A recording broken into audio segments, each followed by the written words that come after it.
Please join me in welcoming to Distinctive Voices, Brian Malow and The Final Frontier.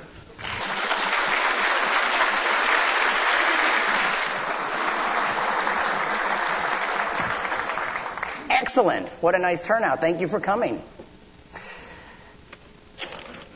I had kind of a frightening experience, actually, yesterday. I just got to town yesterday, and I was sitting at a cafe, and I noticed in the display case behind me, somebody had put pasta and antipasta right next to each other.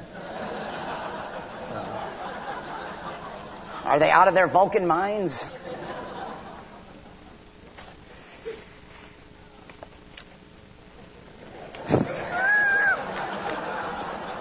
So that's how it's going to be. Space, the final frontier? Question mark.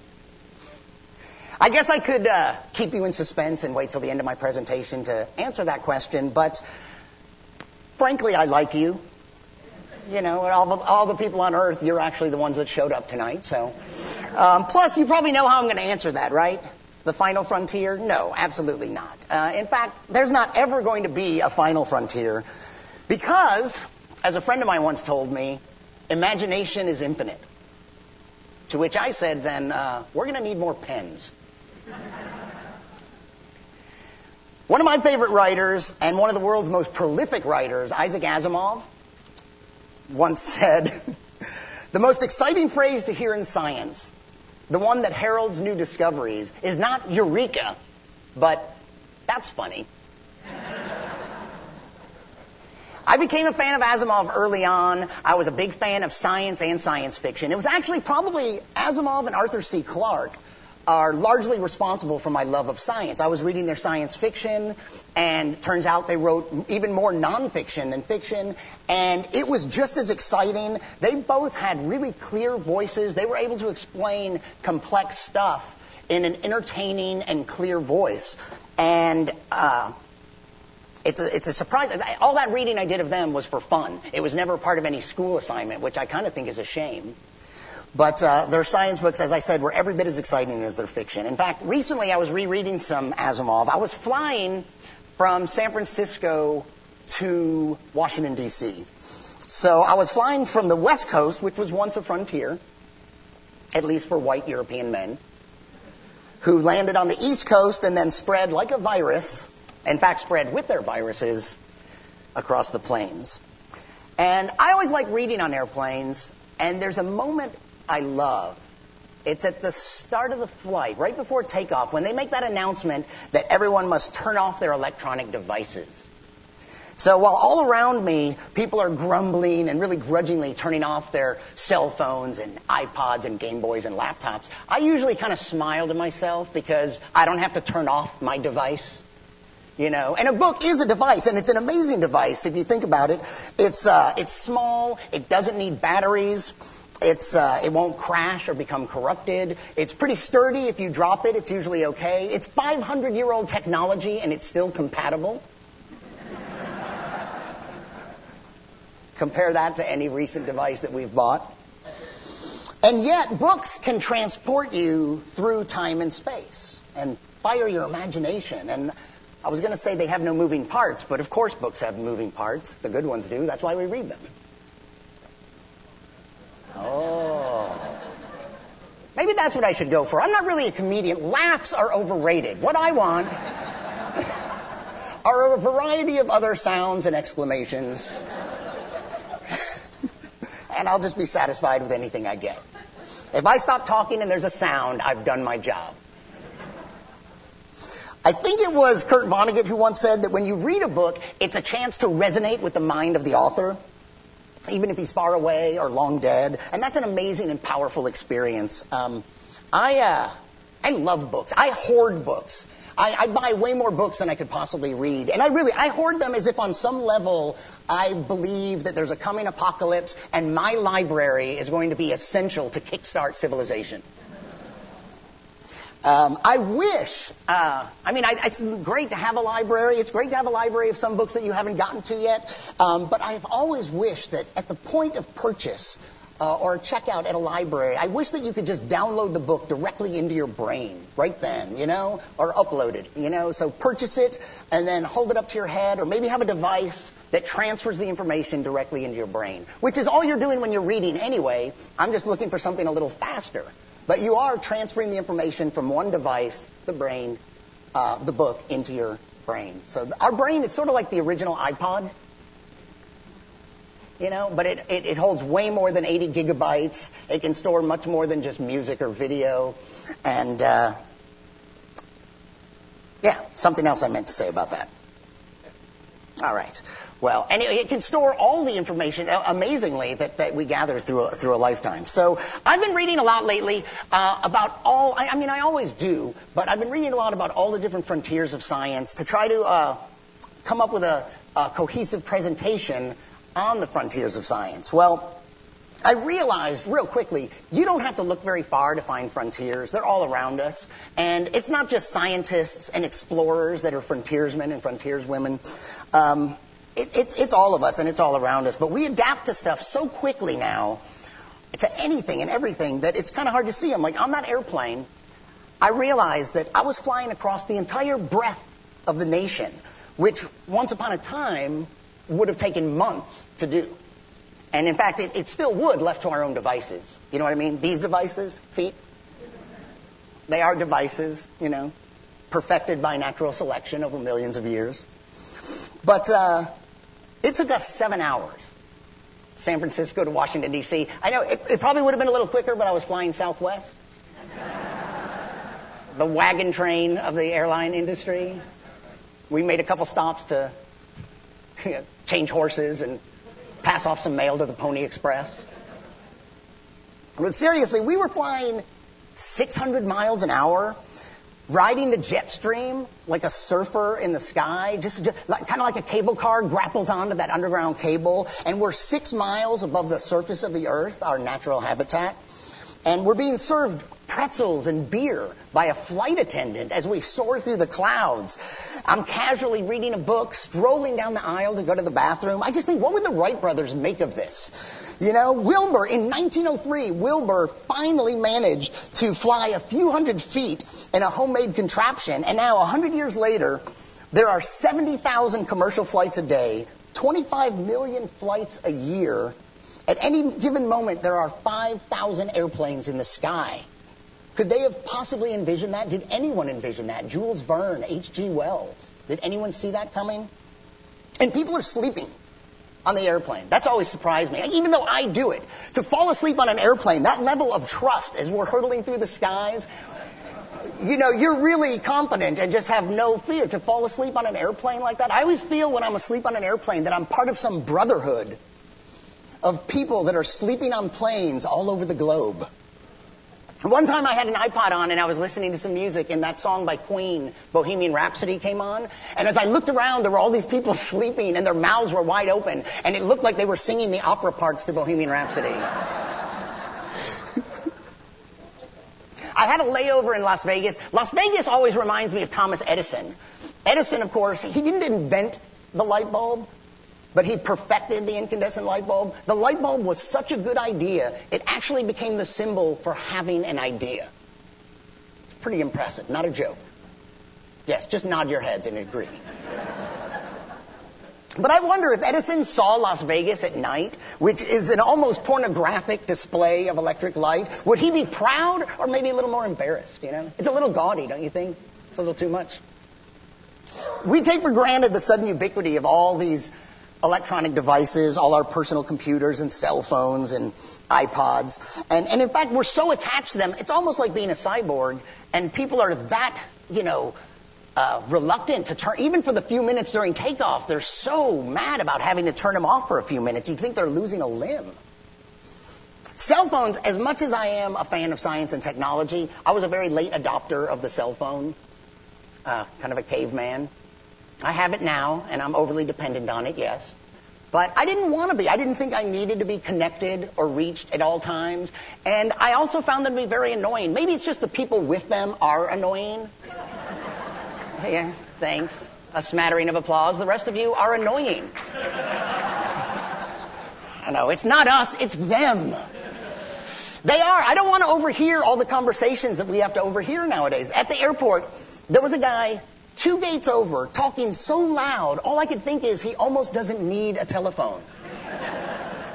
Do you understand? We're going to broadcast the signal for you. You don't have to shout it from the mountaintop. Like his last phone was a Dixie cup and string.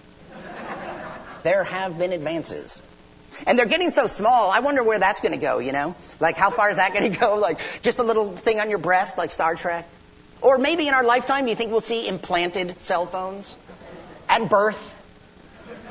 They'll put your carrier right there on your birth certificate. Mother, father, service provider. Do you want to know if it's a boy or a girl? No, but we want Verizon. Will she be able to talk to other Verizon children for free? It's not always good to be the first to discover something, like Windows Vista. I kid Microsoft. I kid because I fear global domination. Frontiers can be outright dangerous. Ask Marie Curie. Why do I always stumble on her name? She coined the term radioactivity, but at a cost. But, you know, frontiers are dangerous. Space travel is dangerous, sure. But so is a long ocean voyage in the time of Columbus. A dog sled journey to the North Pole is dangerous. Flying a kite in an electrical storm with a metal key and a sign that just, you know, says, I dare you. That might be a slight exaggeration, but those are all dangerous activities. But as with anything, we have to ask ourselves, do the benefits outweigh the costs? And then we have to ask, were the benefits weighed on Jupiter and the costs on Mars? Because that's how they get you. You got to read the small print. But what if they use nanotechnology to create the small print? Is that fair? Well, speaking of small, in 1971, the Apollo 12 astronauts retrieved a camera from the moon.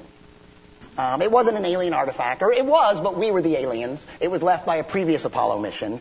And when it was brought back, they found there were microbes on the camera that had not only survived the journey, but 2 years being exposed to the vacuum of space. And I think they were pretty surprised and even doubted what they had found there. But in the decades since then, that no longer seems surprising. We have found all sorts of really hardy critters from microbes and even larger. And there's a term we call them extremophiles. How many people here have heard that term? Good. Extremophiles is this catch-all term for these life forms that can handle what we consider really extreme conditions. And they've been found everywhere. They have been found in hot geysers in Yellowstone. They've been found in deep mines and caves at the polar ice caps and on the floor of the ocean. Interestingly, the floor of the ocean, which, you know, our womb is still a frontier, largely unexplored. So that's kind of interesting how things come around. But we have found varieties that can handle extreme cold, extreme heat, pressure, dehydration, acidity, alkalinity, and other chemical and physical extremes. Perhaps the most surprising discovery was we've always had this belief that everything on Earth depends on sunlight as a basic source of energy. That is that we might eat an animal and that animal ate another animal that ate a plant, but that plant converted sunlight into chemical energy. And at the root of every biosystem, every ecosystem, the energy originally came from the sun. And that was pretty widely believed. And it turns out, fairly recently, it's not true. They have found some interesting exceptions that at these boiling sulfur vents 2 miles below the surface of the ocean where there is no sunlight, there are little creatures that can metabolize that, and then there's an ecosystem built on them. And also, in a gold mine in Africa, they found bacteria that are under unbelievably huge pressure, and they have no access to organic materials, but they eat byproducts of radioactivity. Yeah, and this is a cousin of ours, essentially. And there are other bacteria that can withstand 3,000 times the amount of radiation that any other creature can withstand. And that's and you know what? It doesn't actually, it's not that the radiation doesn't do any damage. It totally destroys its DNA. but it has the ability to reassemble its DNA within like 24 hours. So that's a really nifty trick, and wouldn't it be good if we could do something like that? These extremophiles have redefined our concept of life, of what is possible here on Earth and elsewhere. So it's opened our eyes to what we might find and what we should look for in other places. So when skeptics ask, why do we waste money on such esoteric ventures? Why do we care about something like that, these tiny and obscure creatures? Well, it's kind of laughable because the benefits they're unpredictable and we really couldn't even calculate them. An enzyme found in a Yellowstone extremophile is the key enzyme in making DNA analysis fast and practical. There's knowledge we've gained from the tough outer coating of viruses that's already been used in nanotech, in computer chips, and improving verbal skills. That's an application I'm working on, actually. I think water is a key element. So even in these and even in less extreme animals, in alligators recently, I read something about alligators. Apparently, alligators have an unusually robust immune system. They can swiftly eliminate viruses and bacteria and other microbial nasties. So alligator blood might hold the key to fighting infections, which I think is kind of interesting because alligators, obviously, they also have robust defenses on the macro level. The lashing tail, the mighty jaws, and my what big teeth you have. So they've got it going on all sorts of levels, the alligator. In some organisms that can withstand extreme cold, we found antifreeze proteins that prevent the formation of ice crystals. And we have used that technology to preserve human organs for transplant and to protect sperm for artificial insemination. Also interesting frontiers. So we've co-opted this biological or evolutionary technology that was not given to us by evolution and applied it where we want it. That's one, that idea of antifreeze proteins might have applications in cryonics. Cryonics, of course, is something that sounds like science fiction, but there are people frozen already that are betting on cryonics. They're hoping that they'll be able to be revived someday. The two big concerns with cryonics are that will we be able to revive you? We don't know. Will we be able to, cure you of what was killing you? The way the law is right now, you actually have to die first. So some people would love to be frozen right before they die, but legally that's not possible right now. But then the other problem is damage from ice. So those antifreeze proteins might be useful there. Now, there's another thing that some people do is it's expensive to keep a whole body frozen, so some people, they just freeze their head. They cut off their head, and they call it a neuro, and they just freeze the head because it's cheaper, it takes up less refrigerator space. Still have room for some Dove bars or something in there.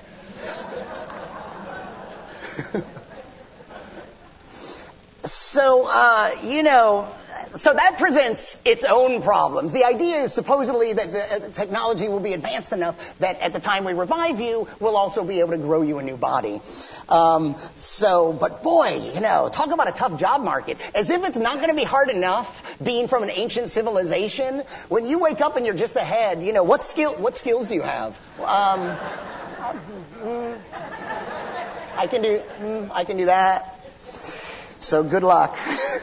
And my biggest concern has always been, how long are you going to be asleep? Because, what if you wake up to something, maybe you're not going to wake up to friendly faces. Maybe you're going to wake up to something you don't even recognize as a face. That's my fear, and that kind of the classic assumption is that we're going to be replaced by intelligent descendants of the modern cockroach. And if that's the case, you're going to be facing some serious karma. Right. Not that I believe in karma, but I do have some new agey friends that toss that word around a lot. And karma, I don't believe everyone gets what's coming to them. It's certainly not the instant karma that John Lennon sang about. If karma exists at all, I'd say it's in the beta phase. And that's at best. Most likely it's just vaporware. So there's so many frontiers. We can't possibly discuss them all. There's some tech things that I think are interesting. Flying cars, that's always been a great fantasy. But think about it. I mean, I don't even trust drivers with just the X and the Y axis. Do you really want to add a Z axis to that and flying while intoxicated? I don't know if we can have that. Robotics, some people fear a robotic uprising. A robot uprising. I don't really honestly fear that, but I do keep a couple hostages in my shed. A Roomba. Does anyone here have a Roomba? A couple? In this big a room of science fans, only two. Roomba, do you like your Roomba? Sure, you have to say that because you're afraid of the uprising. We heard what you said at that presentation. They do. Roomba is an amazing robot. He or she, I think of him as a he, I don't know why, but he's round and he's only about this thick. He's really tiny and he's a vacuum cleaner. And he's autonomous. He sits on his little docking station and charges up. Then you press a button and he does the vacuuming. It's the classic problem, of course. He doesn't really save you any time because he's so fascinating to watch. You just have to follow him around. You're like, did you see? Look what Roomba, I can't believe he got under that. He can go under things this big. It's just, so it saves you no time because he's just fascinating to watch. And my fear is like one day I'll wake up in the middle of the night and, maybe I want a midnight snack, and I walk out, and it's like, uh-oh, why isn't Roomba on his docking station? Roomba, where are you? I've always been good to you, Roomba. Yeah. Nanotech, I heard that the Israelis have built, not like the entire country, but some Israelis built some millimeter-sized bloodstream nanobots. That's towards that future of being able to just inject some little army of nanobots into your bloodstream to take care of a tumor. Pretty interesting. And some people are studying salamanders because salamanders have the ability to regrow a limb when they lose it. And that would be useful to a species like us that doesn't have that ability, And really, obviously, we're not that different from each other, and the process isn't that. The first part of the process is exactly the same. The part where you cut off the limb, that part's exactly the same. But then, for some reason, that's as far as it goes for us. But for them, they start growing a replacement limb, and that would really change things. Like, for instance, remember there was that hiker that got his arm caught under a big rock or something. You wouldn't wait around for days risking dehydration or starvation if you knew, hey, I'll cut it off, I'll grow another one. Maybe it'll be better. Maybe it won't have that REO Speedwagon tattoo.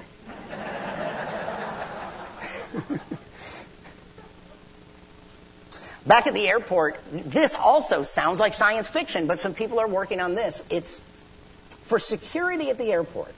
It's a brainwave analyzer. And what they would do is they would look for brain waves that indicate guilt.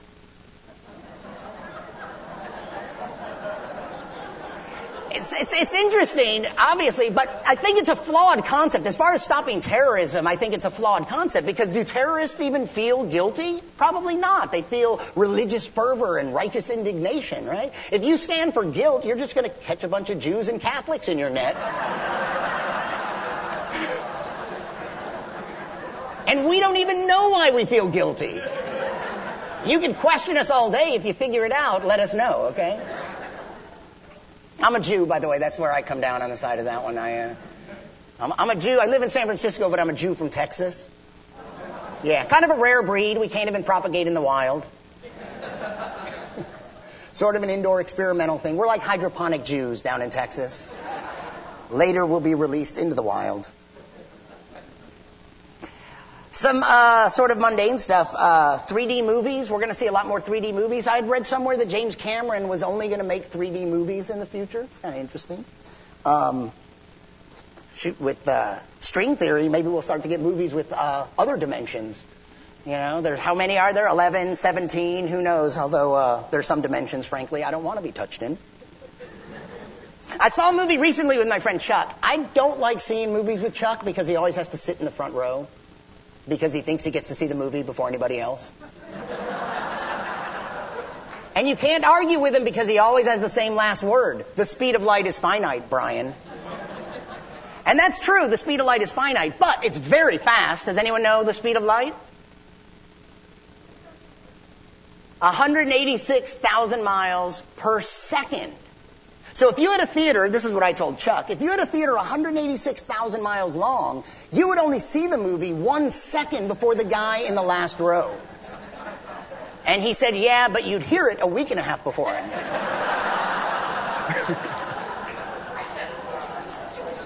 And you probably wouldn't get your popcorn for years. Yeah, light is fast. You ever experiment with the speed of light? Anyone could do it at home. All you need is a mirror, really. Like, you try to turn your head, see if you can beat it. You can't. Ever.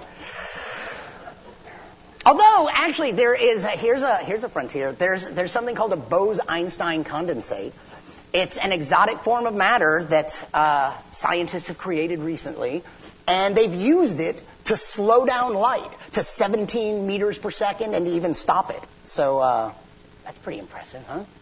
At that rate, you could turn your head and catch the side of it. I keep expecting one day I'll be driving along and I'll see a sign, it'll say Bose-Einstein condensate ahead, and I'll know it's a speed trap.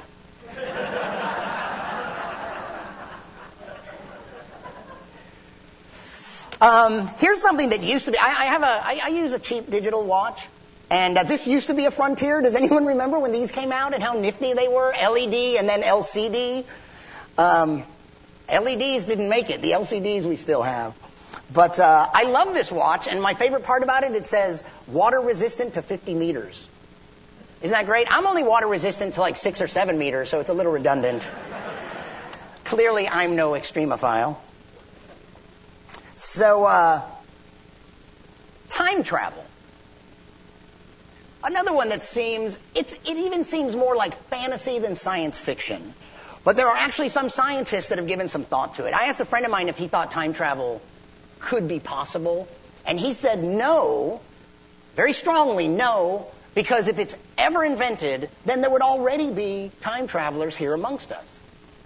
To which I say, well, maybe there are. I don't know. I don't know when there's another Jew around. How am I supposed to know if there's a time traveler? They're not going to be obvious. They're not going to wear leotards or spandex. They're going to try to fit in. If they have pointy ears, they're going to wear a ski cap. In fact, that's why every once in a while, when I meet a stranger, instead of saying, where are you from? I like to ask, when are you from? In the hope that I might trip him up. So I'll go, when are you from? And he'll go, 2170, when are you from? I'll go, now, get a net. I told you they were real. We got one. Maybe you could use something more advanced than a net. I don't know. But, what the hell. I think a net is always going to work. I don't care what year you're from. A net is good old dependable technology, just like a book. If I ever invented a time machine, the first thing I would do, the first trip I would make, is far into the future to get a more advanced model. Why should I mess around with this big clunky thing? It doesn't even have all the bugs worked out. I'm going to just get something that I can, a little wristwatch or belt size one. If time travel becomes really common, it would probably be regulated by the Bureau of Alcohol, Tobacco, Firearms, and Time Travel. That fits in just as nicely as the others do. Now, there's another big argument against time travel. Time travel can create paradoxes. So people say if it can create a paradox, then it probably can't exist. The classic paradox, I'll bet a lot of you have heard of, it's called the grandfather paradox. That's where if you went back in time and killed your grandfather before your father was even born, then you would never be born. So how could you have gone back and killed your grandfather? It's a paradox, but I think I figured it out. Your grandmother had an affair. You killed the wrong guy. You killed the wrong guy. Your grandmother was a hussy. Paradox lost.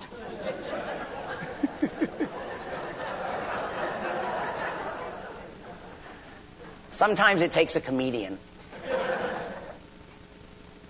So time travel, again, it's always seemed more like fantasy than even science fiction, but relativity has shown us that time and space are much weirder than we ever thought. Mass and energy are two forms of the same thing, and time is not absolute. So Some of the weird effects of relativity are, there's something called the Lorentz contraction, which is in the direction of travel. If you're traveling close to the speed of light, in the direction of travel, things get compacted. So if you were standing perpendicular to the direction of travel, then relativistic travel could be very slimming. But again, you have to be perpendicular to the direction of travel, because if you're parallel, then you're going to be squat and fat, and that's not going to work. Einstein demonstrated, he showed it, and it's been proven, that time does slow down at high speeds. But for the effects to be noticeable, you have to be going an appreciable fraction of the speed of light. And if you get pulled over, the ticket's going to be high.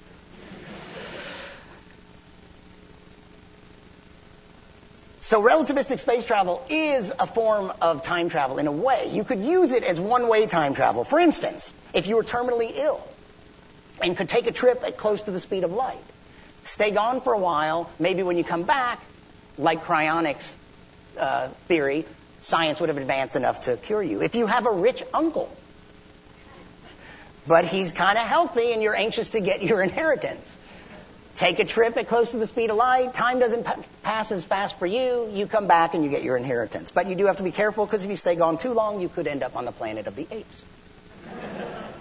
So again, costs and benefits. And we've actually been using another kind of time machine that we've been using for decades, and that is particle accelerators. And that's one of the ways that we've seen that it's true. When you accelerate particles, they do measurably become more massive, and short-lived particles live a little longer, completely in line with relativity. The Large Hadron Collider is probably the biggest science topic this year, and in recent times. Part of the reason, unfortunately, I wonder how much press it would have gotten. It got so much more press because of a lawsuit. Does everyone know about the lawsuit that someone says the Large Hadron Collider, they're going to turn it on and it's going to create a micro black hole and destroy the Earth? How many people have actually heard that story? Yeah. I wonder how much, isn't it a shame that science only gets really good press if there's a slight chance that it will destroy all life on the planet?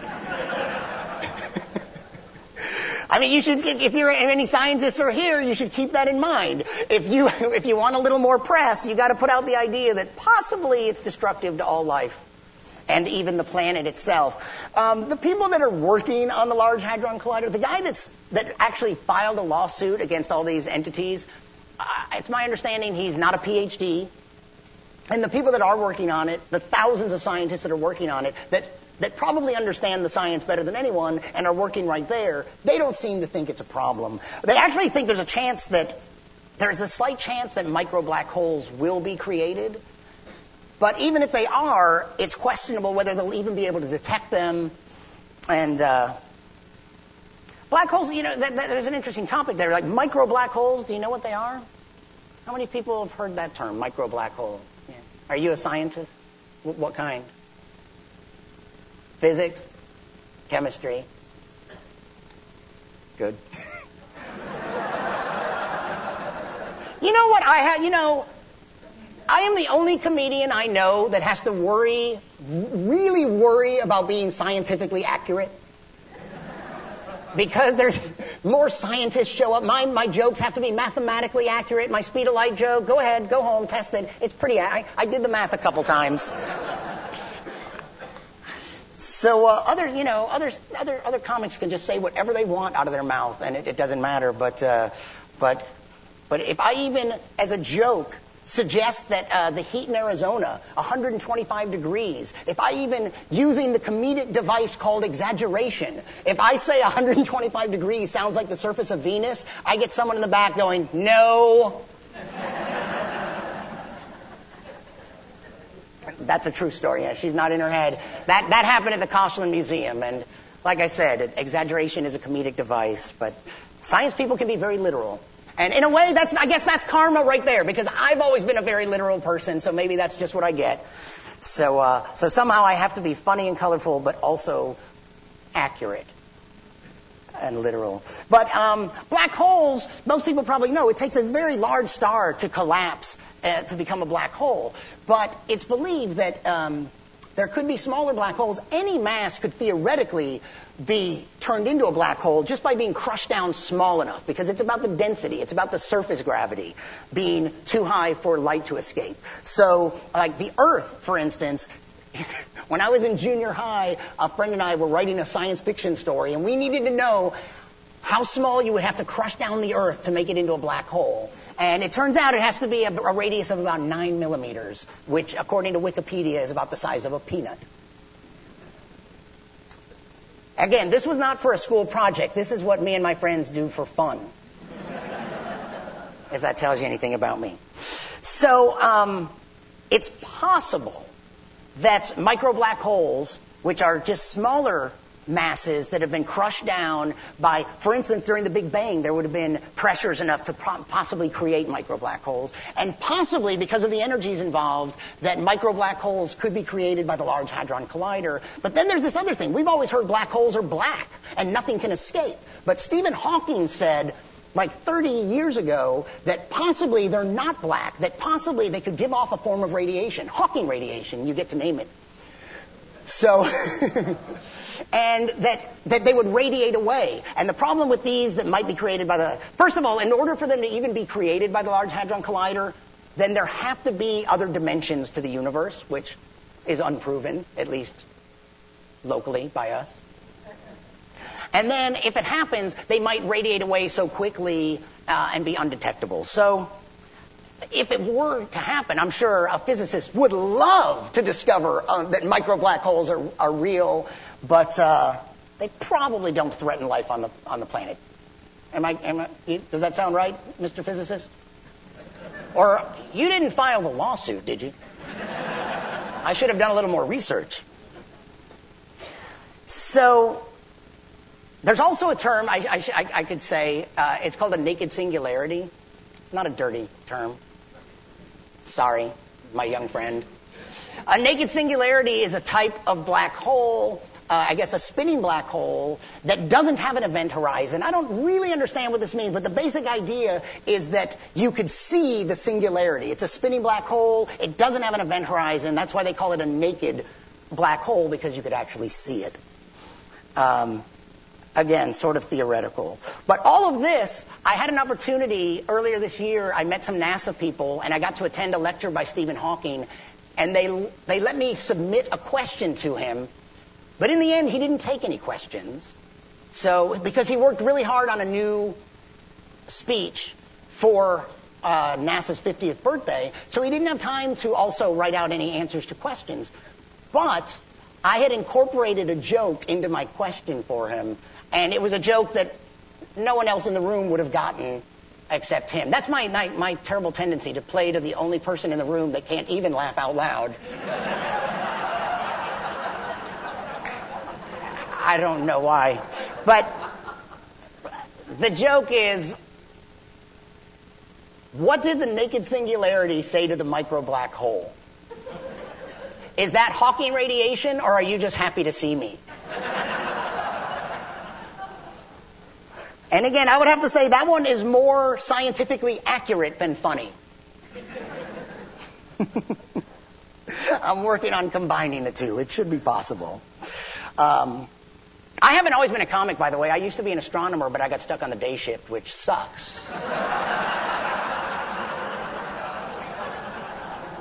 You don't discover anything good. Like that. What? A cloud. Great. I get to name it, right?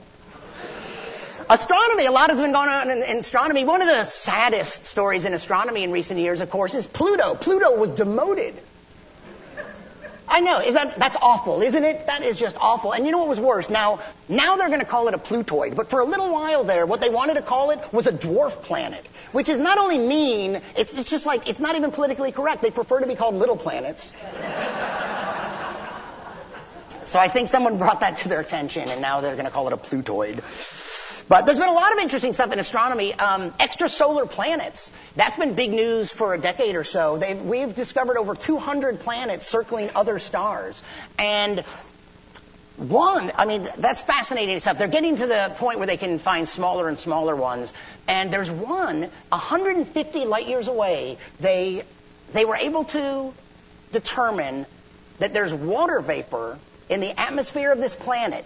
And they were able to do that because as the planet went around the star, 150 light years away, they could, the light passing from the star through the little thin atmosphere of that planet, they were able to analyze the spectrum and decide that there's water vapor in it. And I mean, when you think about it, it's 150 light years away. That's unbelievable. I mean, how far is that from just being able to see a guy wave? It's coming along. Some scientists believe there's more than one universe, maybe even an infinite number of universes, so that anything possible exists somewhere. That's a very grand vision of reality, but it's also a little depressing, because look around. This can't be the best universe, can it? We got ripped off. Personally, I wish we lived in a universe in which a sense of humor was considered the sexiest and most important attribute. For a man. For a woman, it would still be purely physical. It's my universe, get your own. There are an infinite to choose from. I'm kidding, of course. But what do I know? Women have passed through my life like exotic particles through a cloud chamber, leaving only vapor trails for me to study for clues to their nature. If you didn't see that as a joke, just think of it as a poem.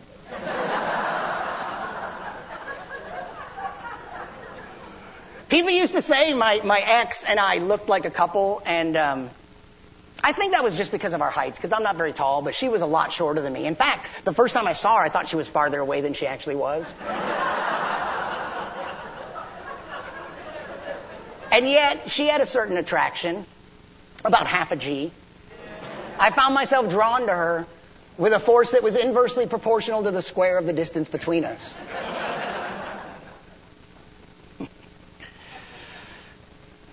An infinite, the universe, here's the thing about astronomy. The more we've learned about the world we live in, the smaller our place in it seems to have become. We used to think we were the center of the universe, and now we know we are just one planet around one star, 100 billion stars in our galaxy, maybe 400 billion galaxies, maybe more, maybe an infinite number, infinity? Who even has time for that? You can't even wrap your mind around infinity, can you? It's like trying to do calculus on an abacus. But as much as we've learned, there are still fundamental questions that we haven't answered and maybe we'll never answer. The very basic, the very most fundamental cosmological question, why is there something instead of nothing? I have a theory. I think it was a tax write-off. It was more beneficial to have a universe than not have a universe. And it was designed to fail, which it obviously is. Sorry. Sorry to intrude reality. No. So, but even though we can't answer a lot of questions, that's never been enough for me to believe in a supreme being or even a deluxe being. Maybe a being with extra cheese. These are just mysteries that we're probably going to live with our whole life. So, you can look to smart people and think what they think. Stephen Hawking, over the past couple of years, has become a big proponent of colonizing space. That kind of makes you wonder, does he know something? Like, why is he so... What he says is that, a lot of things could happen. We face a lot of potential threats. Nuclear war, genetically engineered virus, global warming, an asteroid or comet. And really, it's too risky to have all our eggs, and I do mean that literally, ladies, in one basket, because anything could happen, right? I mean, it has happened. Look at the dinosaurs. We can't, can we?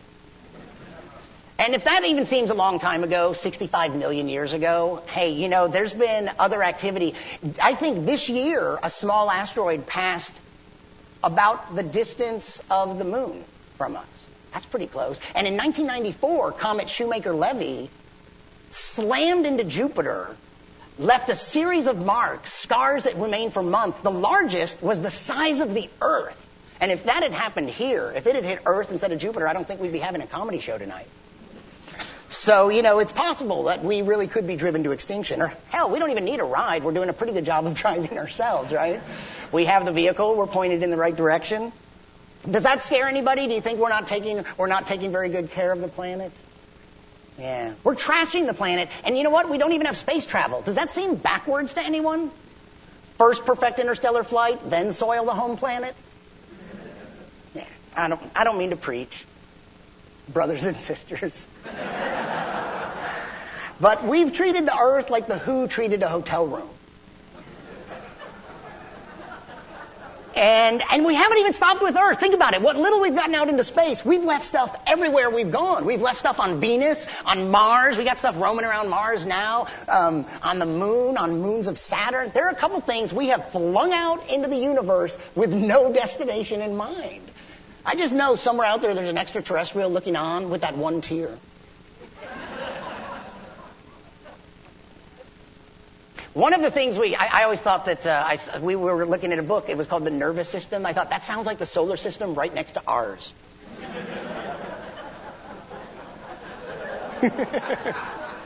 I always imagined if we got off this rock, if we could see the outskirts of our solar system, that we'd probably see signs like buoys in space that said, "Detour, evolution in progress."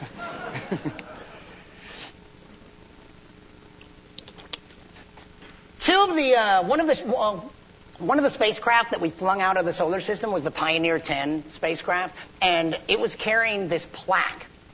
Do you remember the plaque? It had a picture of a man and a woman naked, and next to each other, and it also had a representation of our solar system and how the ship was coming from the third planet, and had some other information on it. And was anyone else like me? I just looked at that. It just looked like to me like a menu with directions to the restaurant. And, you know, I don't know if it's ever going to be found. It's just a message in a bottle in the vastness of space. But what if it is found? And what if they're not friendly? You know, what if they're hungry? It makes us, they could have at least made us look a little more fearsome or something. We don't have sharp teeth or claws. We don't even have an exoskeleton. We look way easier to eat than a pistachio or a crab. And don't get me wrong, I'm a huge fan of the space program. And in fact, critics sometimes wonder, since the moon landing, how come we're not farther along now? But if you think that the first 50 years of the space program, NASA is just celebrating their 50th anniversary, and if you don't think we've done much, consider this. We did land on the moon. You know, that's slightly amazing and hard to comprehend right there. And it was only 65 years after Kitty Hawk. So it took us tens of thousands of years to get to Kitty Hawk, or millions, depending on when you start counting. But 65 years later, we had men walking on the moon. That's impressive. And we've launched dozens of space shuttles. Now we have 3 separate nations have launched astronauts into space. The Chinese just did, and Russia had previously. We've got a huge international space station that's been orbiting and been permanently manned for a couple years. We've sent robotic instruments to explore the entire solar system. Recently, we steered a spacecraft through a geyser erupting on a moon of Saturn. It wasn't even part of the original mission, and it's hundreds of millions of miles away, and they steered it through this geyser to see what the geyser was made of. And this week, in fact, the Mars Phoenix lander, which not only soft landed on Mars, not only when it soft landed on Mars, did anyone see this? It was photographed from orbit by the Mars Reconnaissance Orbiter. One of our ships that was already in orbit around Mars took a picture of the Mars Phoenix lander parachuting down. And there's a close-up which isn't very impressive. The wide shot is just amazing because it's this little speck just coming down on Mars. And I think that if you Google the phrase, I think it's Phoenix descending. Phoenix descending. You'll see it. And I just think it's mind-blowing. Just like the photos from the Phoenix lander, when you see these photos and go, wow, these were taken today on Mars. That's impressive. So this week, the Phoenix lander, not only had it recently found water ice under the surface, the news this weekend is that using a laser aimed up, they were able to find water snow in the atmosphere. But it didn't stick to the ground. It's kind of like in Houston. It's a little bit of snow, but it's nothing. You can't make a snowball. And then the other big thing this week, and the other thing that I think I'm fascinated by, is private enterprise in space. And just 2 or 3 days ago, I think Sunday, SpaceX, which is a local space company located over by LAX, it's pretty impressive. It was only their 4th launch, I think, and they achieved orbit. They have a spacecraft orbiting the Earth right now.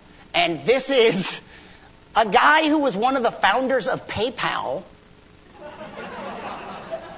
formed a space company, and from scratch, not using anybody else's ship, they designed a new spacecraft, and they had 3 attempts that failed, and the 4th one, they got into Earth orbit. And it's pretty amazing. And it's not even it's not even his whole job. He's also got the Tesla Motor Company, which is a very wicked electric car, and he's got a solar panel installation company. So, Elon Musk is that guy's name. And, pretty amazing. So, it's kind of fascinating right now. Speaking of frontiers, there are a number of people that made their fortunes in other frontiers, specifically the internet. Jeff Bezos of Amazon has a space company called Blue Origin. And Elon Musk made a fortune with an internet company. And now they've turned to the space program. Richard Branson made his fortune, and I guess did he make his fortune in the airline industry? I'm guessing.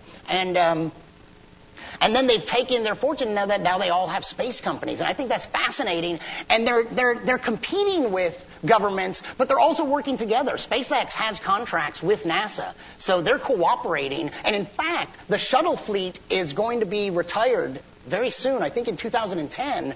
And SpaceX is hoping to be the company that shuttles astronauts up to the International Space Station. So, pretty amazing, yeah. No joke there.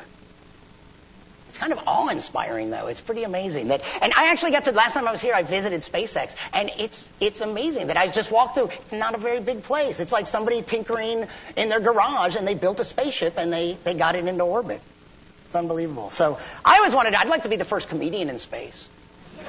I had one interesting distinction. Many years ago, I was on a radio station, and the DJ in Houston was dating a test pilot for NASA who was on track to be an astronaut, and they would make tapes that would be taken up on space shuttles. And they asked me if I wanted to record something. I recorded a little comedy, and they told me later that it was listened to aboard a specific space shuttle mission. So a bit of mine has been heard in orbit. But I want to take it to the next level. Like, I should be the first comedian performing in space. But it would be nice if we get to that level where there's a circuit, where there's space, like Deep Space Nine, where there's space stations and there's entertainment, and I could be there for a while, and a zero-gravity performance. Tell all my geeky jokes, hey, just beamed in, and boy, are my arms. Ha! My arms! I don't know. Just got back from Earth, It's great to be here, folks. Just got back from Earth, so it's great to be anywhere. That kind of stuff, I could be the first, hack comedian in space. I got 10 to the 6 of them, folks. Traffic was backed up to Arcturus.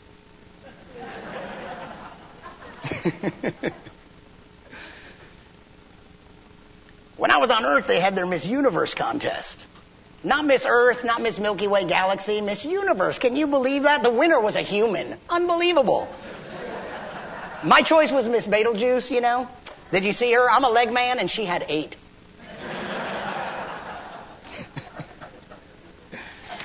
Hey, you're pretty hot. Got any Tralfamadorian in you? Would you like some?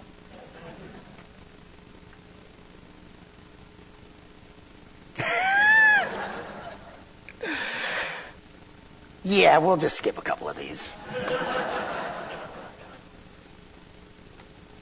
I saw a singles ad for a quantum physicist. It said, must be discreet.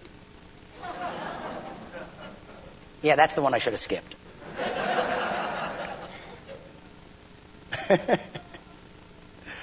Well, I don't know if we'll ever get that far, but I hope so. I would sure like to see that. In my lifetime, too. One of the other frontiers, I met someone that's working on the problem of aging. That one's of interest to all of us. And they think maybe it might be possible to stop the aging process, certainly slow it down quite a bit. And I hope that I age gracefully. No matter what happens, I don't want to be like Joan Rivers. I don't want to... I want to accept the reality that we get older. I have gray hair. I have a lot of gray hair. I don't care. I don't care if it goes all gray. I don't care if it goes blue, I don't care if it goes ultraviolet. In fact, that's what I'm going to say if I lose my hair. I'm not bald. I have hair. It's just outside your visible spectrum.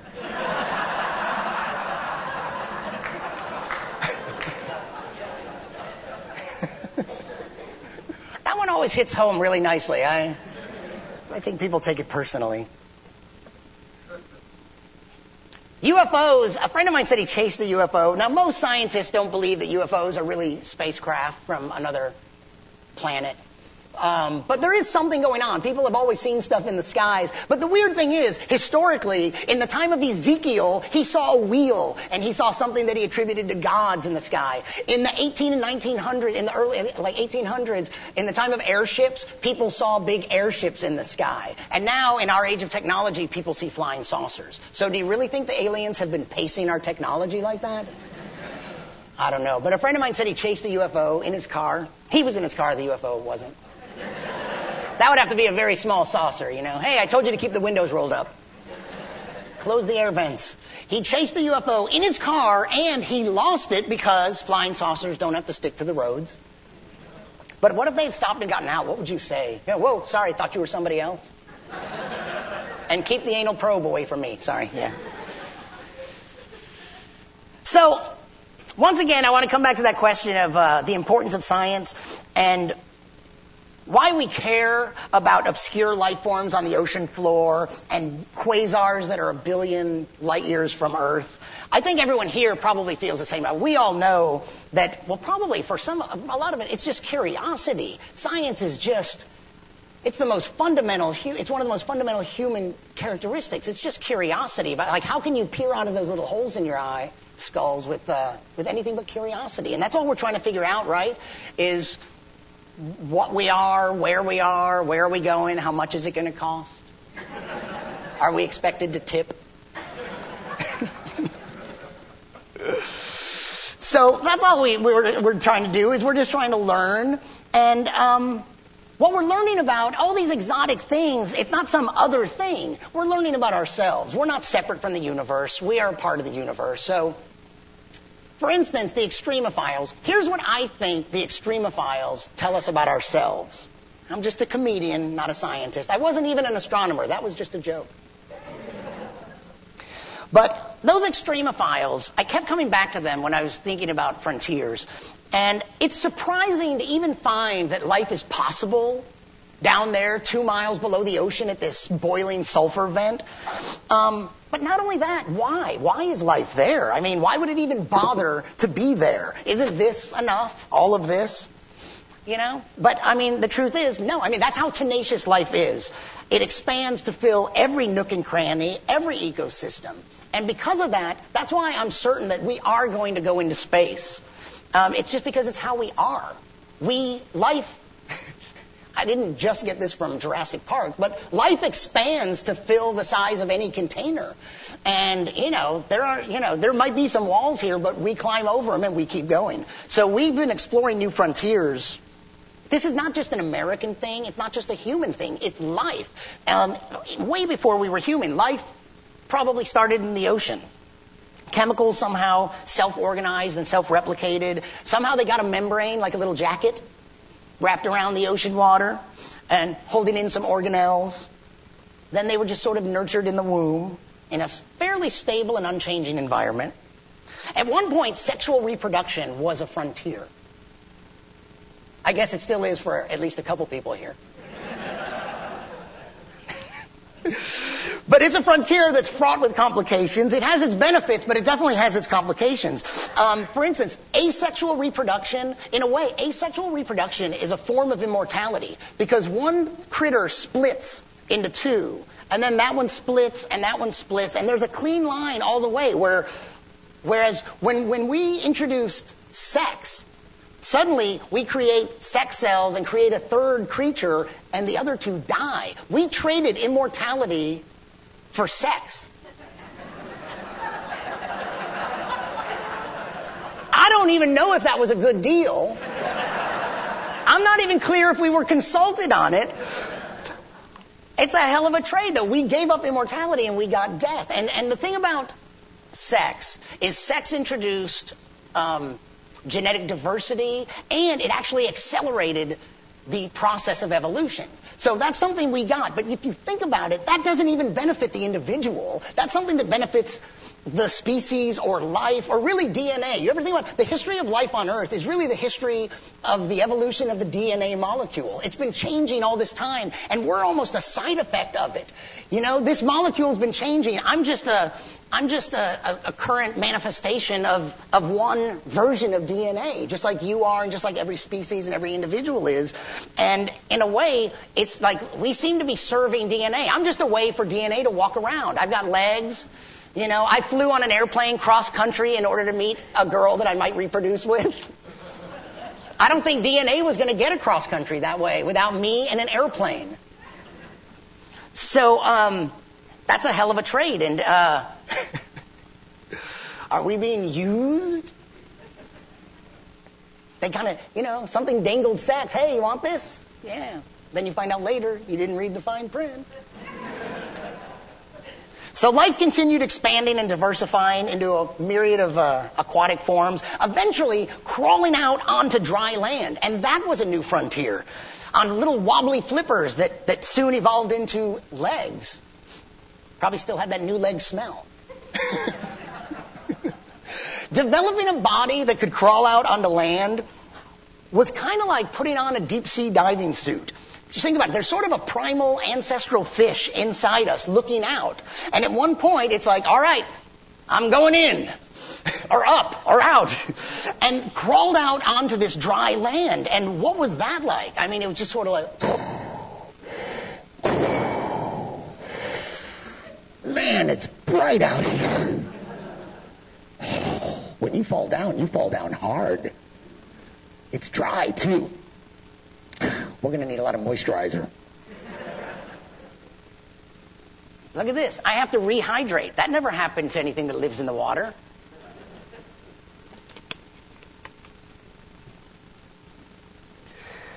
Consider this now. We've learned that those little critters that live at the sulfur vents 2 miles below the surface of the ocean, they're some of the oldest life forms on Earth. So, really, who the hell are we to call them extremophiles? They were here billions of years before us. We're the new kids on the block. We are life going out on a limb, struggling to survive in a hostile environment. 2/3 of the Earth is ocean. Whose harebrained idea was it to climb out onto a little piece of land and call it home? So it's all relative. To them, we are the extremophiles. They can't believe that we can even survive here. It's hot and it's dry, and oxygen. There's so much oxygen, combustion is possible. There's fire up here. That never happened in the ocean. Stuff catches fire.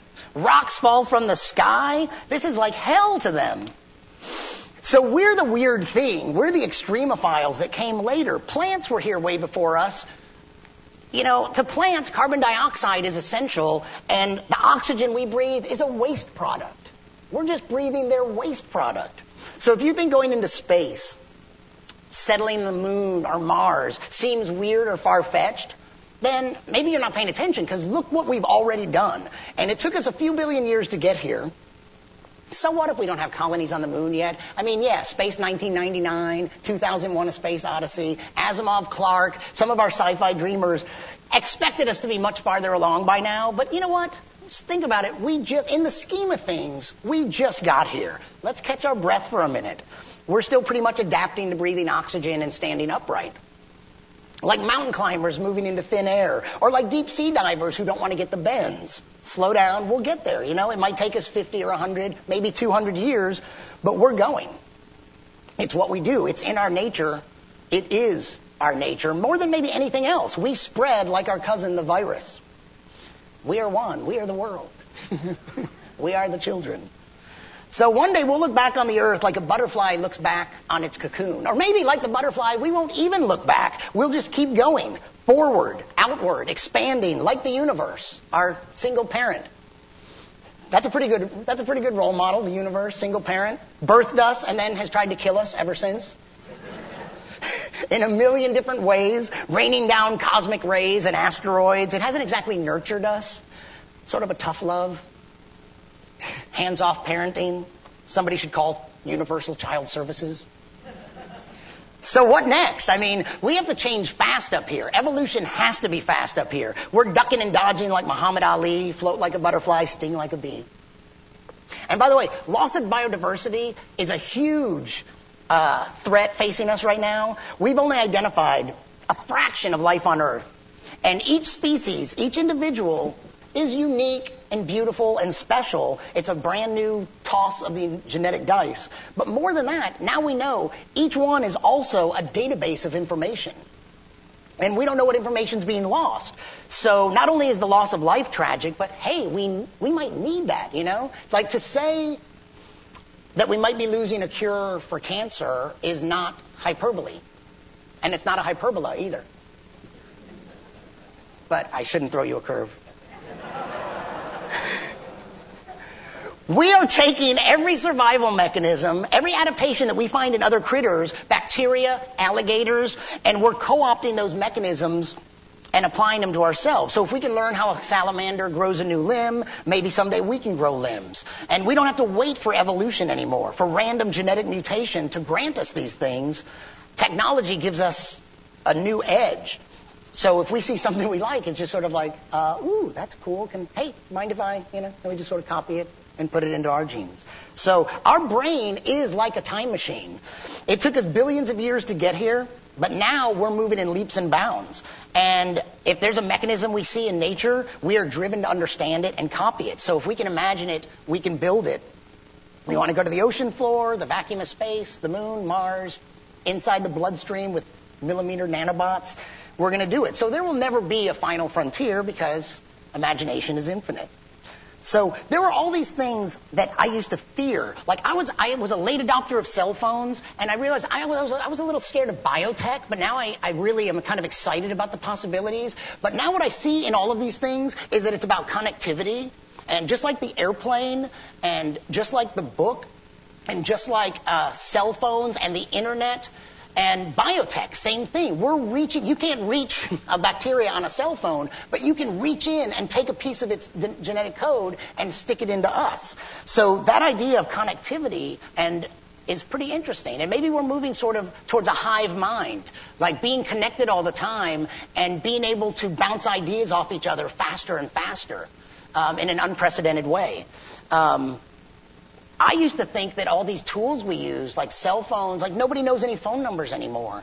That ever since the advent of writing and computers, that we are using them as crutches. And maybe that was somehow bad for the evolution of our brain. But, I know I'm dependent on it. When I'm away from Google, I lose 40 IQ points like that. But I never had them before, so it's actually, I don't know if it's a problem. I think it's adding something, not taking away. But I do love that moment. Like, I love that moment between two people. When you see a couple and one partner asks the other one, where do I know that guy from? It's kind of like they're storing some of their memories in their partner's brain. I love that. It's like they're accessing another database. Where do I know that guy from? Let me check the hard drive. So now I see the other side, the advantages of cell phones, and it's all about connectivity. And so I think that we should just keep expanding like the universe, gathering data, processing it, and kicking it out, be an expanding universe. And science is kind of like a relay race, that you take the baton from those before you, you carry it as far as you can and hand it to the next person and see where it goes. I started basically with the words of one Isaac, and I thought I'd leave you with the words of another Isaac, Isaac Newton. Isaac Newton once said, "If I have seen further than others, it is because I have stood on the shoulders of giants." Which just goes to show, Isaac Newton, inventor of gravity.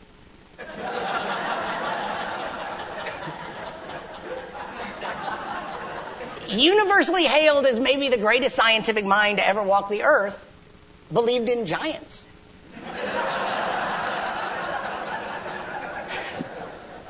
But seriously, what Newton was saying is that he benefited immeasurably from the hive mind, from the synergy of linking minds. He wouldn't have made his discoveries if he hadn't been able to tap these resources, the discoveries, the genius of those that his contemporaries and those that came before him. So all that information that's gathered and saved and stored by culture and technology, from books to DVDs. So make sure that you take advantage of all these tools that natural selection has crafted over millions of years, billions of years. Our big brains, language. We have language. I read recently that social interaction apparently improves cognition. So we're like wired to interact and to be improved by that. So take advantage of the knowledge base. Communicate, talk to someone, discuss ideas, get online, or just read a book. You never know where it'll take you. Thank you very much.